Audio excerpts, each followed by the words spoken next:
Now, I know that as a white undocumented person, I am not immediately the target of, law enforcement or ICE, but every time I organize or I fight back against the system, I'm putting myself more in a position to be targeted. It is scary. Egle Malinauskaite is a DACA recipient from Lithuania. When she was 6 years old, her parents illegally brought her along to the US to get away from Lithuania's then economic instability. She's been living in the Chicago area ever since. Keeping her story to herself for the better part of her teenage years, Malinauskaite came out as an undocumented immigrant when she was 17. So I'm here today opening up about being undocumented and being someone who people don't assume is undocumented. She's been extremely vocal about her story and about the mental health cost that she and other immigrants pay for living in fear of deportation. I was talking to people all over Illinois, and every time, I was in front of a group of people, I was sharing my story of being undocumented. What's to say that someone in the audience or someone, in the general area could be an ICE agent, be friends with an ICE agent, and just tip them off. When I'm organizing or I'm at a protest and I'm surrounded, by my comrades and by the people I know who will be there for me, I feel safer. But when I'm just living my life and kind of navigating the world and I'm alone, I think that's when the paranoia creeps in. Malinauskaite says her paranoia got out of hand last summer when news about ICE raids and deportations surged. I would be driving on the highway, for example, and I'd be listening to the radio, and I felt like the radio was singing to me.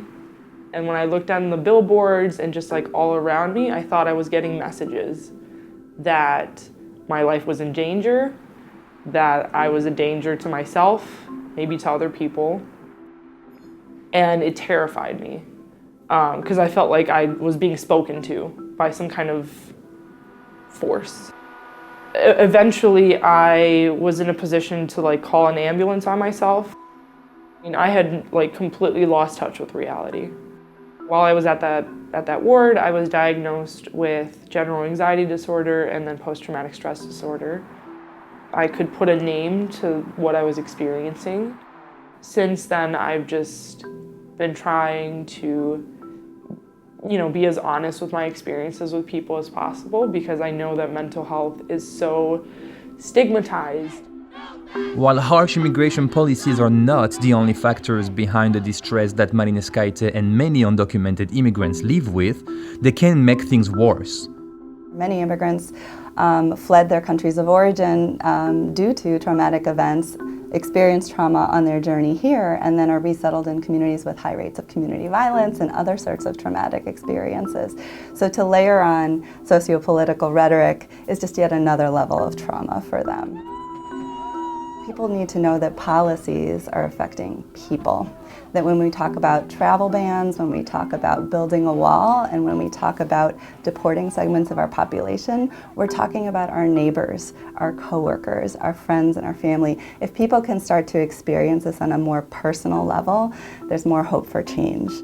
A recent Rice University study found that nearly a quarter of undocumented Mexican immigrants residing near the California-Mexico border are at risk of mental disorders, particularly depression, panic, and anxiety.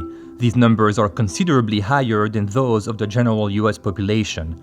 The author of the study told the Pacific Standard that so-called dreamers are especially vulnerable because of what she called self-identity conflict.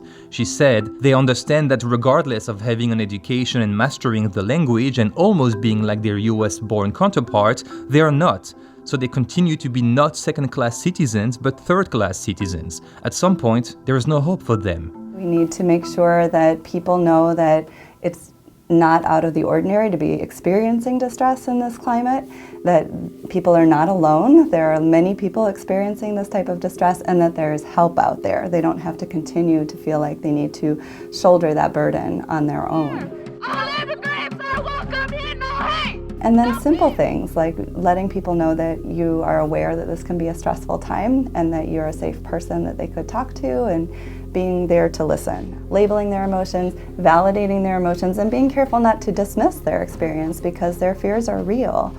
I think in most interviews with undocumented people, or like, you know, when we see us portrayed in the media, like the conversation is always on the fact of like, are they, you know, human or deserving of rights? Like, I don't think it ever even gets to the point of mental health.